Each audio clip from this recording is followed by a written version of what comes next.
म्हणतात ना, प्रेमाला वयाचं बंधन नसतं आणि याचीच प्रचिती येते ती अरबाज खान आणि शुरा खान यांच्या जोडीकडे पाहून। गेल्या कित्येक दिवसांपासून सोशल मीडियावर अरबाज खानच्या लग्नाची चर्चा सुरू होती। अखेर अरबाज खाननं 24 डिसेंबर रोजी लग्नबंधनात अडकून या चर्चेला पूर्णविराम दिलाय।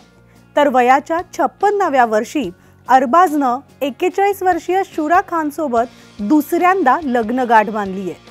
अरबाजची दुसरी पत्नी शुरा ही एक मेकअप आर्टिस्ट आहे जी अरबाजहून 15 वर्षांनी लहान आहे आणि त्यांचा हा विवाह सोहळा अरबाजची बहीण अर्पिता खानच्या घरी पार पडला।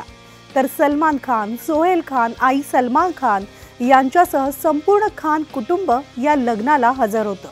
अरबाजनं इंस्टाग्रामवर त्याच्या लग्नाचे काही फोटो शेअर केलेत। आमच्या जवळच्या लोकांच्या उपस्थितीत मी आणि माझी जोडीदार आयुष्यभराच्या प्रेमाची आजपासून सुरुवात करतोय।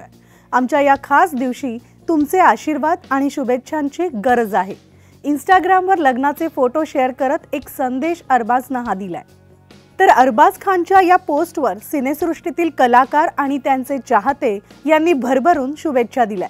दरम्यान अरबाज खानचं पहिलं लग्न मलाइका अरोराशी झालं होतं आणि दोघांना अरहान नावाचा 21 वर्षांचा मुलगा सुद्धा आहे। 19 वर्षांच्या संसारानंतर दोघं विभक्त होत त्यांनी 6 वर्षापूर्वी घटस्फोट घेतलाय। अरबाज खानच्या लग्न सोहळ्यासाठी रवीना टंडन आणि तिची लेक राशा तसेच रितेश देशमुख आणि जिनेलिया देशमुख सुद्धा आपल्या दोन्ही मुलांसह उपस्थित होते।